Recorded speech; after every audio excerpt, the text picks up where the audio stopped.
आप लोग रेडी हो जाओ। ग्रेटर टिप्रा लैंड का मूवमेंट दिल्ली अभियान से शुरू हुआ है। यहां में ऑल ऑफ यू ऑल, सब लोग, आप लोग ने जो हमको प्यार दिया है, अगर हमने ये प्यार का जवाब आपको टिप्रा लैंड देके नहीं दिया तो मेरा नाम भी प्रद्योत विक्रम मानिक्य नहीं है।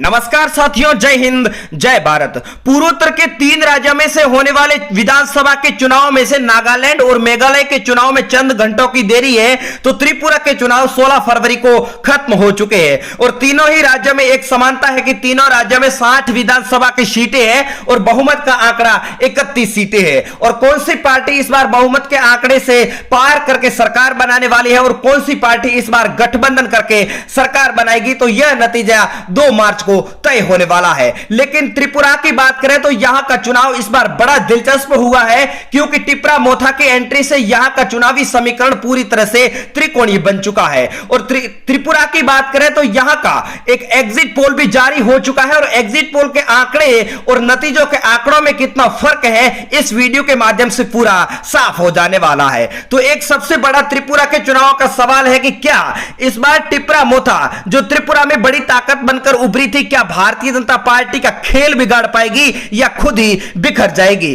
तो यह आने वाले चुनावी नतीजे तय करेंगे। लेकिन टिप्रा मोथा के प्रमुख प्रद्योत देव बर्मन ने भारतीय जनता पार्टी को हराने के लक्ष्य को साधकर 60 में से 42 सीटों पर पार्टी के उम्मीदवार खड़े किए थे। इसलिए भारतीय जनता पार्टी ने प्रचारित किया था कि भारतीय जनता पार्टी को हराने के लिए टिप्रा मोथा ने लेफ्ट और कांग्रेस से गुप्त समझौता भी कर दिया है।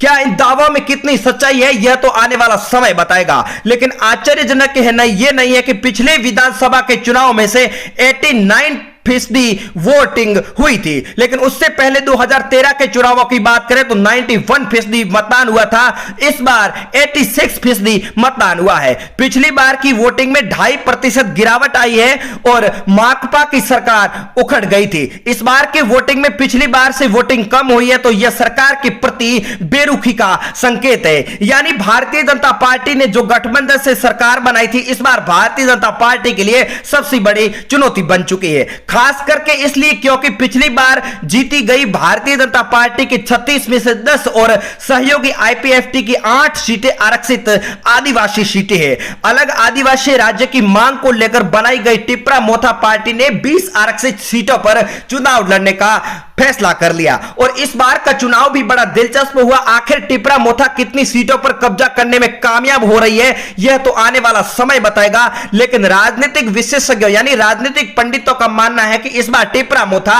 ज्यादा सीटों पर कब्जा करने में भी कामयाब हो रही है। ग्रेटर टिप्रा लैंड की मांग को लेकर के टिप्रा मोथा पार्टी का गठन राजवंश के वारिस प्रद्योत देव बर्मन ने किया और भारतीय जनता पार्टी ने टिप्रा मोथा पार्टी से चुनाव से पहले गठबंधन करने की भी मांग की थी। भारतीय जनता पार्टी के चाणक्य कहे जाने वाले अमित शाह ने प्रद्योत देव बर्मन से बातचीत भी की, लेकिन इनका तालमेल नहीं हो पाया क्योंकि टिप्रा मोथा एक अलग राज्य की मांग कर रही है। इसको लेकर भारतीय जनता पार्टी ने साफ इनकार कर दिया। तो हम नजर डालते हैं त्रिपुरा की 60 विधानसभा की सीटों के उन एग्जिट पोल पर जो क्या नतीजे आ रहे हैं। जो नतीजे सामने आ रहे हैं उसमें नेताओं की पैरों तले जमीन खिसकती नजर आ रही है। तो साथियों, आप बने रहे वीडियो के एंड तक और पहली बार चैनल पर विजिट किया तो करेक्ट न्यूज यूट्यूब चैनल को सब्सक्राइब जरूर कर दें। और आप त्रिपुरा से वीडियो देख रहे हैं तो हमें कमेंट के माध्यम से अपनी राय जरूर दें कि इस बार टिप्रा मोथा को कितनी सीटें मिलने जा रही है और भारतीय जनता पार्टी को कितनी सीटें मिलने जा रही है। तो हम एग्जिट पोल के वो आंकड़े आप लोगों के सामने रख रहे हैं, तो आप बने रहे वीडियो के एंड। तो अगर दक्षिणी त्रिपुरा की बात करें तो यहां पर 7 विधानसभा की सीटों में से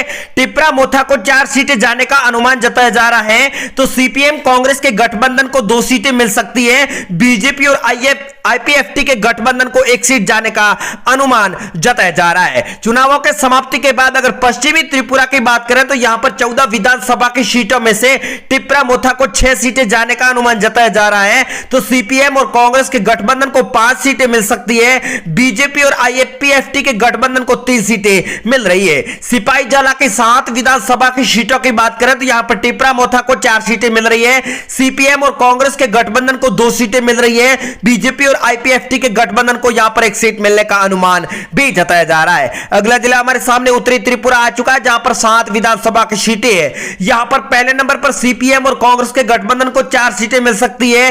टिपरा मोथा के खाते में 2 सीटें जा सकती है। बीजेपी और आईपीएफटी के गठबंधन को 1 सीट मिलने का अनुमान जताया जा रहा है। खोवाई जिले की 6 विधानसभा की सीटों की बात करें तो यहां पर बीजेपी और आईपीएफटी के गठबंधन को 3 सीटें मिल सकती है। दूसरे नंबर पर टिपरा मोथा को 2 सीटें मिल सकती है। सीपीएम और कांग्रेस के गठबंधन को यहां पर 1 सीट मिलने का अनुमान जताया जा रहा है। अगला जिला हमारे सामने गोमती आ चुका है, जहां पर 7 विधानसभा की सीटें हैं। यहां पर पहले नंबर पर टिपरा मोथा को 4 सीटें मिल सकती है, तो कांग्रेस और सीपीएम के गठबंधन को 2 और बीजेपी और आईपीएफटी के गठबंधन को 1 सीट मिल रही है। अगला जिला हमारे सामने उन्नाकोटी आ चुका है, जहां पर 7 विधानसभा की सीटों में से पहले नंबर पर सीपीएम और कांग्रेस के गठबंधन को 4 सीटें मिल सकती है।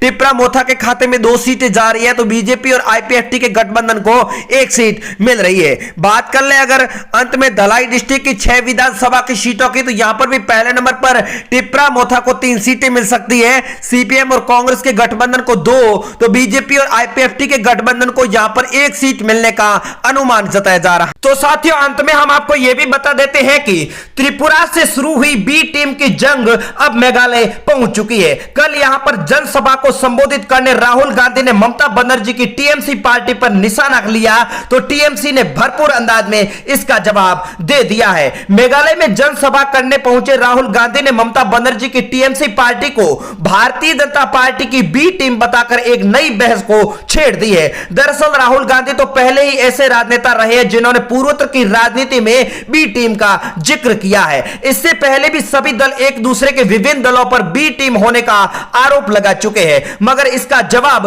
अभी तक तलाशा जा रहा है कि आखिर इन राज्यों में बी टीम कौन सी है। राजनीति में एक दूसरे को नीचा दिखाने के लिए राजनीतिक दलों ने नया तरीका निकाल दिया है। आपको याद होगा कि यूपी के चुनावों के दौरान कांग्रेस पार्टी ने असदुद्दीन ओवैसी को भारतीय जनता पार्टी की बी टीम बताया था। ओवैसी ने समाजवादी पार्टी को भारतीय जनता पार्टी का बी टीम बता रहे थे।